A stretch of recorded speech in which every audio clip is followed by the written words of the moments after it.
அனைவருக்கும் வணக்கம். நமது அண்டை நாடான பாகிஸ்தானில் நடக்கின்ற பல நிகழ்வுகள் அனைவரையும் ஆச்சரியமூட்டும், குழப்பம் ஏற்படுத்தும், சந்தேகங்களை கிளப்பும், அதே நேரத்தில் என்ன நடக்கிறது என்ற ஒரு ஐயத்தையும் அச்சத்தையும் ஏற்படுத்தும், இந்தியாவை குறிவைக்கிறதோ என்ற சந்தேகத்தையும் உருவாக்குகிறது. அதானது இம்ரான்கான் மரணம் என்ற செய்தி ஒருபுறம் பரவுகிறது.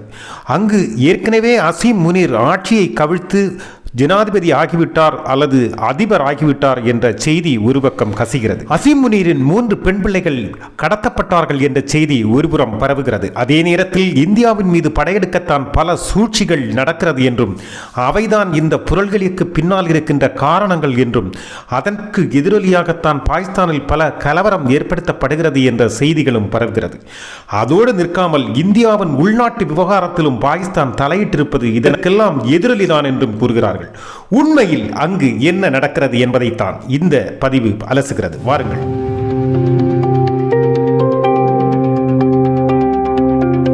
முன்னாள் கிரிக்கெட் வீரரான இம்ரான்கான் மீது இனம், மொழி, நாடு, மதம் என அனைத்தையும் கடந்து ஆராதிப்பவர்கள் அல்லது ஆதரவு அளிப்பவர்கள், அவரை ரசிப்பவர்கள் என்று முன்னாள் கிரிக்கெட் ரசிகர்கள் நிறைய பேர் இருப்பார்கள். இந்நாளில் உள்ளவர்களும் ரசிக்கக்கூடும். அப்படிப்பட்ட ஒரு கிரிக்கெட் வீரர் இன்று மரணம் அடைந்ததாக சமூக ஊடகங்கள் எல்லாம் பரவி கிடக்கிறது. இந்த செய்தியை முதலில் வெளியிட்டது பாகிஸ்தானின் ஒரு பகுதியான பலூச்சிஸ்தானில் இருந்துதான் என்று சொல்கிறார்கள். இதில் என்ன சுவாரஸ்யம் என்றால், பலூச்சிஸ்தான் பாகிஸ்தான் அரசுக்கு நிகரான ஒரு அரசை அங்கு நடத்தி வருகிறது. அது பலூச்சிஸ்தான் லிபரேஷன் ஆர்மி அதன் பக்கபலமாக இருக்கிறது. இவர்களின் ஒரு வெளியுறவு அமைச்சகம்தான் இதை வெளியிட்டிருப்பதாகவும் சொல்கிறார்கள். அவர்கள் ஏற்கனவே இம்ரான்கானை வளைத்து பொய் வழக்கு போட்டு உள்ளே தள்ளியது இம்ரான்கானை கொலை செய்யத்தான் என்று ஏற்கனவே கூறியிருந்தார்கள். இது இப்போது நிரூபணமாகி இருக்கிறது என்று அவர்கள் செய்தி வெளியிட, அந்த செய்தியை அப்படியே பிடித்த ஆப்கானிஸ்தான் அப்படியே பரப்பியது.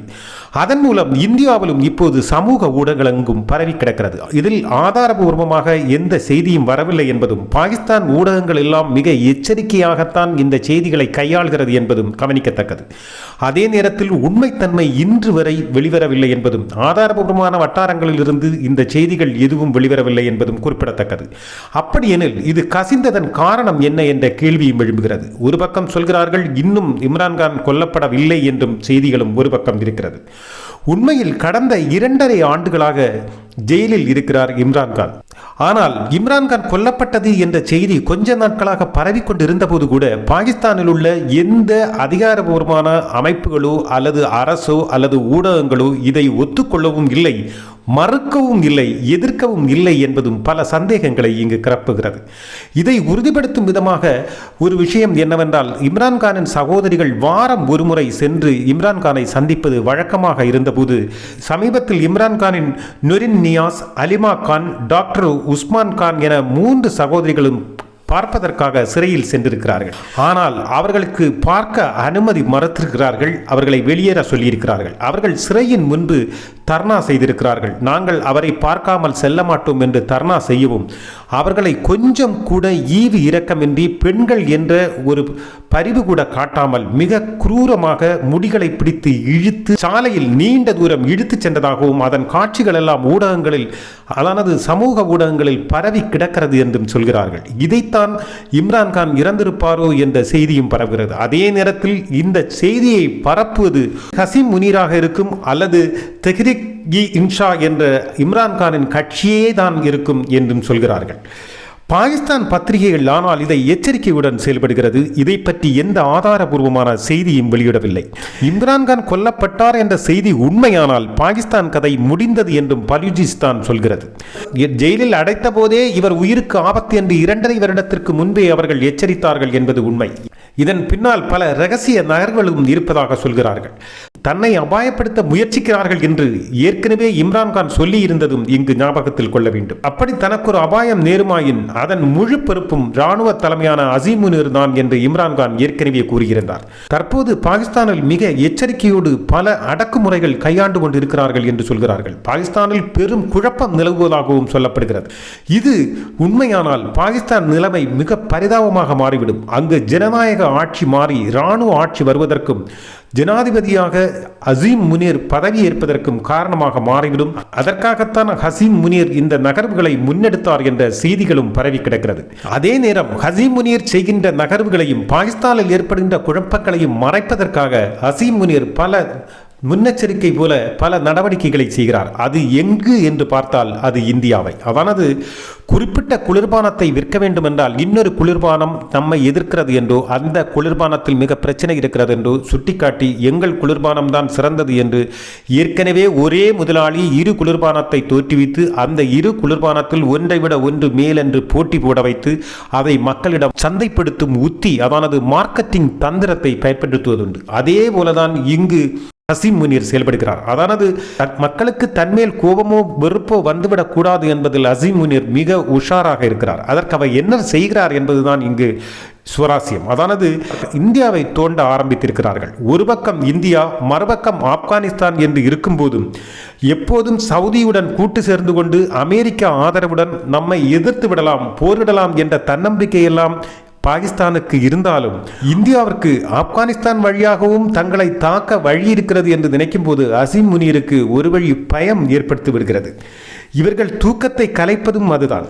இந்தியாவில் தற்போது பாரத பிரதமர் கொடியேற்றியது அனைவரும் பார்த்திருப்பீர்கள். பாரத பிரதமரும் RSS தலைவர் மோகன் பகவத்தும் சேர்ந்து கொடியேற்றியதை விமர்சிக்க ஆரம்பித்திருக்கிறது பாகிஸ்தான். அதானது முழுக்க இந்தியாவின் உள்நாட்டில் நடந்த ஒரு சாதாரண நிகழ்ச்சியை பற்றி விமர்சிக்கும் அளவுக்கு பாகிஸ்தான் என்று சென்றிருக்கிறது. அவர் கூறியிருப்பது என்ன? இந்தியா ஹிந்துத்துவ சக்திகளின் கையில் சென்று கொண்டிருக்கிறது, சிறுபான்மையினருக்கு எதிரே நடத்துகின்ற போராக இது மாறியிருக்கிறது என்றெல்லாம் பேசியிருக்கிறார். இந்த கோவிலில் ஒரு கொடி உசத்தியதை பற்றி, அதுவும் உடை பற்றி பேசுவதற்கு எந்த அவசியமும் இல்லாத போதும் இவர்கள் இதை பற்றி கருத்து வெளியிட்டு அறிக்கையும் வெளியிட்டிருக்கிறார்கள்.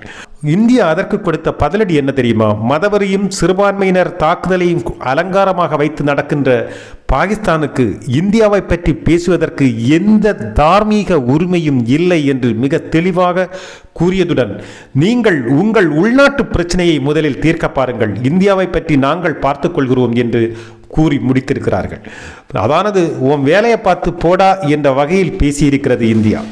இந்தியாவின் உள்நாட்டு நிகழ்ச்சியில் தேவையில்லாமல் சர்ச்சையை கிளப்பியிருப்பதும் உள்நோக்கத்தோடு தான் என்றும் சொல்லப்படுகிறது. இம்ரான்கான் செய்தியை அமுக்கவும், இம்ரான்கான் செய்தி உண்மையில் மரணம் நடந்திருந்தால் அந்த மரணம் பற்றிய பிரச்சனைகளை உருவாக்காமல், இதில் ஒரு வேடிக்கை என்னவென்றால் பாகிஸ்தானில் இது போன்ற பிரச்சனைகள் வரும்போதெல்லாம் அவர்களுக்குள் சண்டையோ பிரச்சனையோ குழப்பமோ ஏற்படும் போதெல்லாம் அவற்றை சமாளித்து அவர்களை எல்லாம் ஒன்றாக ஒருமுகமாக கொண்டு வருவதற்கு இந்தியாவை அங்கு எதிராக நிறுத்துவார்கள். அதானது அப்போது இந்தியாவில் ஏதாவது ஒரு பிரச்சனை நடப்பதாக உருவாக்கி இந்தியாவுடன் மோதுவதற்கான ஒரு விஷயத்தை எடுத்து போடுவார்கள். அப்போது அங்குள்ள குழப்பங்கள் எல்லாம் விட்டுவிட்டு இவர்கள் இந்தியாவை எதிர்ப்பதையே ஒரே குறியாக அனைவரும் சேர்ந்து நின்று விடுவார்கள்.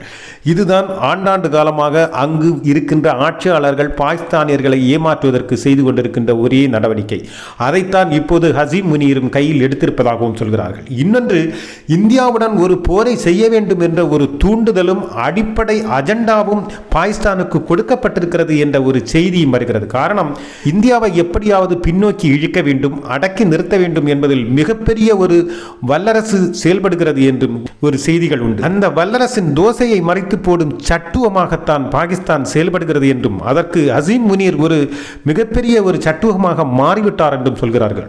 பாகிஸ்தான் பிரதமருக்கு அங்கு எந்த மரியாதையும் இல்லை என்றும் கூறப்படுகிறது. இன்னொரு புறம் என்ன சொல்கிறது என்றால், ஹசீம் முனீருக்கு எப்படியாவது பாகிஸ்தானின் அதிபராகவோ பிரதமராகவோ உட்கார வேண்டும். அப்படி உட்கார வேண்டும் என்றால் பாகிஸ்தானில் ஒரு குழப்பத்தை ஏற்படுத்த வேண்டும். அது ஒருவேளை இம்ரான்கானை கொன்றோ அல்லது கொன்றதாக செய்தியை பரவவிட்டோ அங்கு ஒரு குழப்பத்தையும் கலவரத்தையும் ஏற்படுத்தி ஆட்சியாளர்களால் கலவரத்தை அடக்க முடியவில்லை என்ற காரணம் காட்டி அந்த இடத்தில் கலவரத்தை அடக்குகிறேன் பேர்வழி என்று முன்னின்று நடத்தி தலைமை பொறுப்பு ஏற்று ஆட்சியையும் பிடித்து கசேரையில் உட்கார வேண்டும் என்பதுதான் ஹசீம் முனீரின் திரைக்கதையும் திட்டமும் என்று சொல்கிறார்கள். இதற்கு முழு ஆதரவுடன் நிற்பது உலகின் வல்லரசு என்றும் கூறுகிறார்கள். ஒருவேளை இம்ரான்கானை கொன்றது உண்மை என்றால் பாகிஸ்தான் போன்ற ஒரு பயங்கரவாத நாட்டின் எதிர்கால விடியல்கள் எல்லாம் பயங்கரமாக இருக்கும் என்றும் எச்சரிக்கிறார்கள் அரசியல் நோக்கர்கள். இப்போது பரவும் வார்த்தை உண்மை என்றால் நிலைமை படு மோசமாக இருக்கும் என்றும் கூறுகிறார்கள்.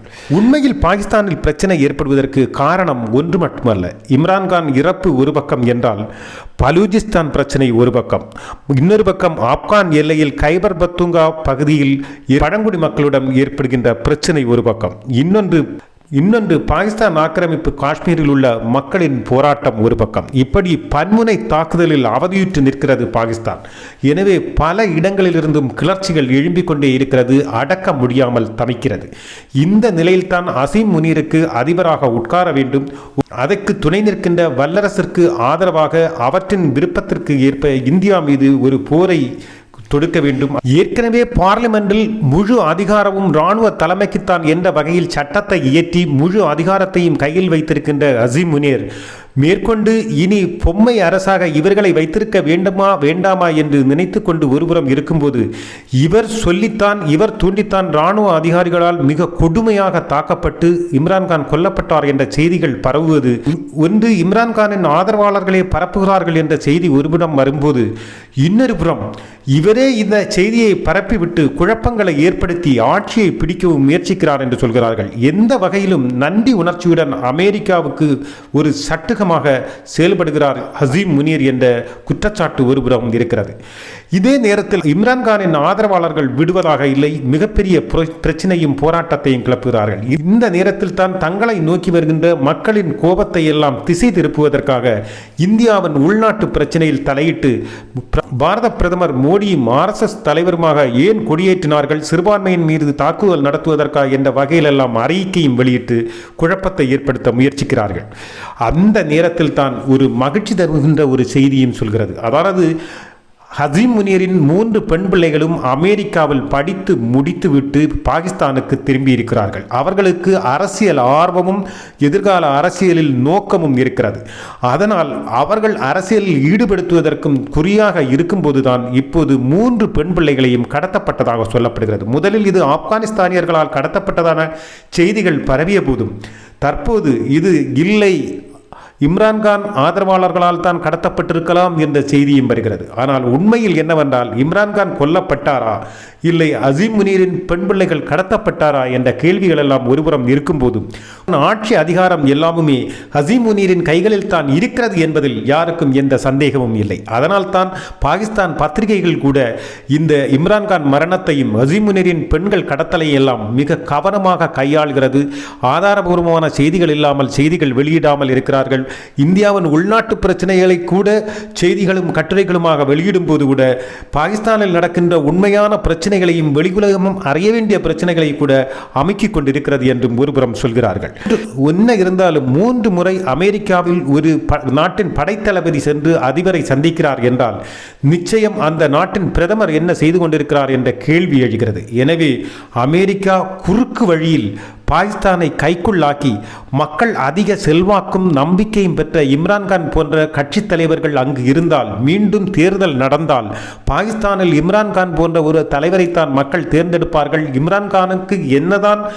இம்ரான்கான் என்னதான் இந்தியாவை எதிர்த்து பேசியிருந்தாலும் இந்தியாவில் உள்ள நடவடிக்கைகளும் தற்சமயம் இந்தியாவில் ஏற்படுகின்ற வளர்ச்சியையும் முன்னேற்றத்தையும் பற்றி ஒரு நேர்மறையான கருத்து உண்டு, அதை பார்த்து கற்றுக்கொள்ள வேண்டும் என்ற செய்தியும் பலமுறை அவர் சொல்லியிருக்கிறார்.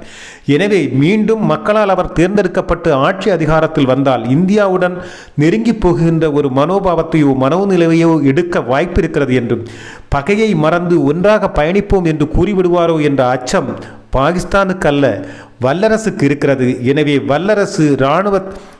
வல்லரசு பாகிஸ்தான் இராணுவத்தை கைக்குள் வைத்துக்கொண்டு ஒருபோதும் நீங்கள் இணைந்து செயல்படக்கூடாது, இணைந்து செயல்பட்டால் எங்களுக்கு இந்தியாவை அடக்கி நிறுத்தவோ, இந்தியாவின் பொருளாதாரத்தில் குழப்பத்தை ஏற்படுத்துவோ, இந்தியாவுக்கு அதிக இராணுவ செலவை வைக்கவோ முடியாமல் போய்விடும், இதற்கெல்லாவற்றுக்கும் மேலாக எங்களுக்கு ஆயுதங்கள் விற்க முடியாமல் போய்விடும் என்ற நிலைமையில் அது செயல்படுகிறது. இதை கொஞ்சம் கூட புரிந்து கொள்ளாமல், சொந்த மக்களிடம் எந்த நேசமும் இல்லாமல் முட்டாள்தனமாக செயல்பட்டு கொண்டிருக்கிறது பாகிஸ்தான். இதில் ஒரு வேடிக்கை என்னவென்றால், தலைமுறையாக மாறிய போது கூட உலகம் பறந்து விரிந்தது, சோசியல் மீடியா போன்ற பல வகைகளில் அறிவு வந்தபோது கூட இவர்கள் திருந்தாமல் மறுபடியும் மதம் என்ற ஒன்றை பிடித்து கொண்டு அது மூலமாக அந்நிய நாட்டை எதிர்த்து கொண்டு பிற நாட்டிற்கு கைக்கூலிகளாகவும் சட்டுவங்களாகவும் மாறி தங்கள் வாழ்க்கையை சிதைத்துக் கொண்டும் சிதறடித்துக் கொண்டும் இருக்கிறார்கள்.